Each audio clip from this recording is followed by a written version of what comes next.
Hi,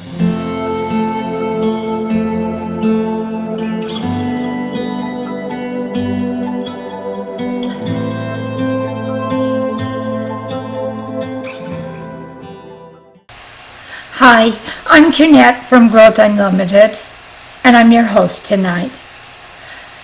The topic for this video came about as a result of a conversation I had with a dear friend a couple of days ago. This friend is very focused and very hardworking, working hard on making her life what she wants it to be and learning how to take control of it. We were discussing some situations that had happened during her day, and she was a little disturbed by some of them. As she was talking about them, she reverted to a habit that she has developed in order to gain understanding of her life, of analyzing why the things had occurred, what kinds of circumstances in her life had created them, created situations where the problems could come up. This is a technique that she has developed in order to be able to gain control of the situation. Her understanding was that if she understood why it occurred, she'd have a better chance of being able to change things. But what I noticed was happening is that all the things that she came up with were outside of her control. And every time she came up with something else and recognized the fact that it was outside of her control, it left her in a position of feeling like a victim once again. By the end of our conversation, or by the end of that topic in the conversation, she was feeling pretty discouraged and pretty victimized. And it's interesting, but this is very similar to what I think a lot of people do. I know I've worked with many clients who have used the same technique and the same tactics to make sense of what's going on in their lives. And I know, looking at my own past, that is a technique that I have used in the past too. But in every case that I have been aware of, it doesn't serve the person who is using it. I know for me it didn't make any difference in terms of my being able to move forward and make changes that made my life better. I had to take a different tactic to make that happen. So, what changed? Well, I started out by analyzing who I was and getting to know myself better. Because another thing I discovered is that many times I would find myself acting contrary to the values and beliefs that I thought that I had. And so getting to know myself made me have better understanding of what my value system was and what I actually believed in. It helped me have integrity, because then I was sure what ground I was on, and I had an idea of what I needed to do that would maintain that value system, so that I presented, so that I had more integrity, and I was happier with myself, and my relationships with other people got better too, because they saw me as having more integrity. The next thing that I had to learn to do was to accept the status quo, to live in the present, rather than focusing on what had happened in the past and trying to figure out the reasons for the things that occurred. I had to just simply look at the situation and say, okay, fine, it happened. I'm not thrilled, and it's something that I want to have happen again, but it happened.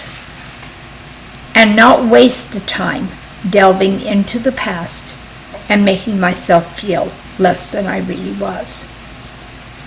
I found that just acknowledging that the situation occurred and taking responsibility for owning that was enough to give me what I needed to start moving forward into the future.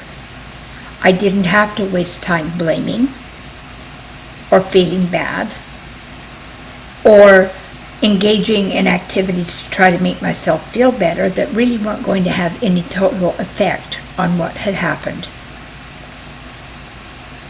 So staying in the present is the second step.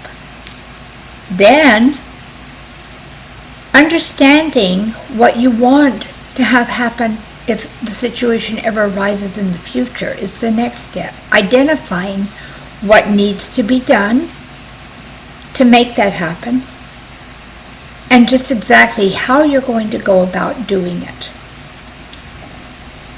While you're doing this process, make sure that you monitor your values and your principles. Make sure that you maintain the integrity. Many people have a tendency to do things that they would never do or never say were within their value system. And you don't want to do that, because if you lose who you are by doing something that's outside of that value system, you're not taking control of your life.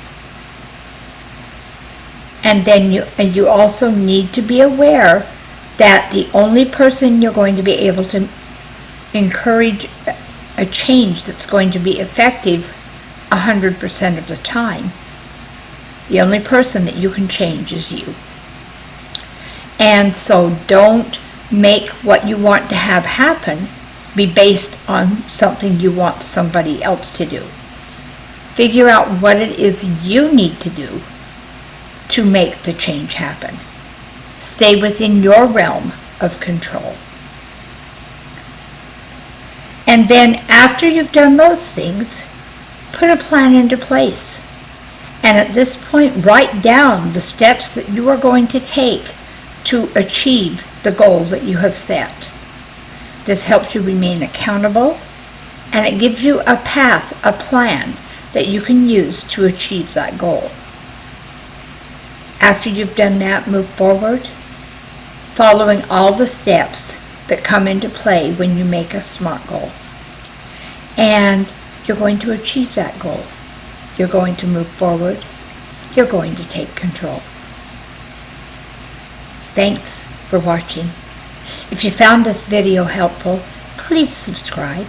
That way you'll receive a notification of upcoming videos. And if you want more information on how to take control of your life, go to our website at www.growthunlimited.org and check out what we have available. You can also select a time for a free consultation with me to help you set up how you're going to control your life on a personal level. And I also invite you to visit www.thegrowthuniversity.org to see what kinds of training is available to help you achieve the skills that you need to achieve in order to take control of your life. Thanks again for joining me. Have a wonderful day. And